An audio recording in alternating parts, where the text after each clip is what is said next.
So what were you doing before you joined Kleeneze, and how did you get into running your own Kleeneze business? I was working for the local city council full time as a health and safety assessor. I really enjoyed my job, loved everything I did, but when my partner and I decided to start our family, obviously when I went on maternity leave my priorities kind of changed.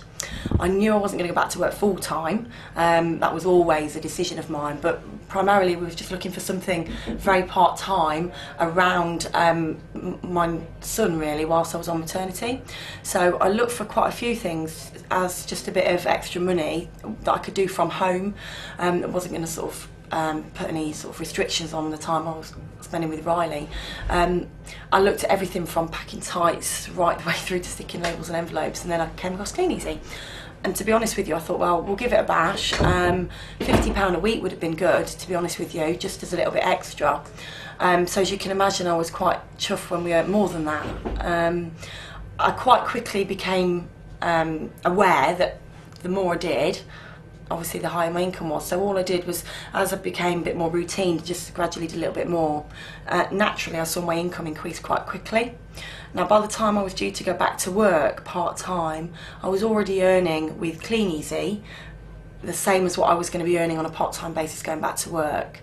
So I did go back to work, because actually I was contracted to, but I was doing both of them. So I was still doing my catalogues with Riley whilst I was not at work, but quite quickly I decided that actually I didn't like my job anymore, and the flexibility that Kleeneze really gave me, I couldn't even compare with, you know, my job.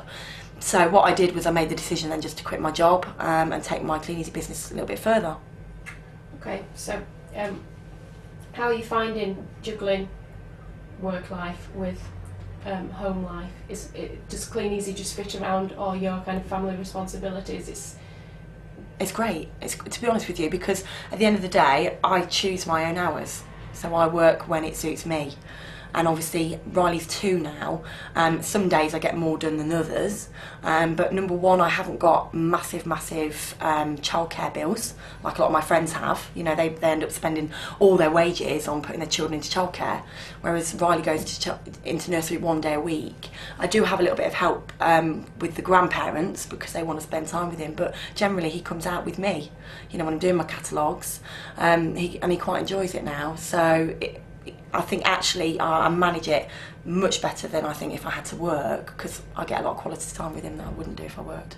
So obviously you've got your retail inside sorted. Are you building up your own team now? Yeah, we decided quite quickly actually that we could see the benefits from helping and supporting other people. So what we decided to do was, once we'd established our customers, because the time we were spending reduced massively, so it was a doddle. So then we decided quite quickly that we wanted to help and support other people really start their own businesses. So how many have you got in your team at the moment? It goes up and down really. We've got about 23 at the moment, out of which sort of 16, 17 are active. So I think everybody does a little bit different depending on what their situation is. And what have you got planned for the future? What would you like to do with your business, you know, over the next 12, 18 months? Oh, a lot. I think when you start Kleeneze you don't realise actually what you can do with it. So now, I mean, for me a real goal is to get Riley into a good school. I was lucky enough to have private education because my dad was in the forces, so I would never have been able to afford that, you know, having worked in a conventional job. So definitely for me is to be able to afford for Riley to go to a good school. Lots of things really, just want to help everyone else in the team, but just to be able to afford to do all the real nice things, go away on holidays, shop, and long term really, you know, we'd like to buy a nice big house and lots of cars. So is Kleeneze, this is it now, this is your career? Absolutely, 100%. Yeah, I mean, I quit my job in April of this year because I was 100% convinced that, you know, I could take my Kleeneze business a lot further than I would have got with my job previously. So, you know, I'm 100% sure that, you know, we'll be with Kleeneze for long term.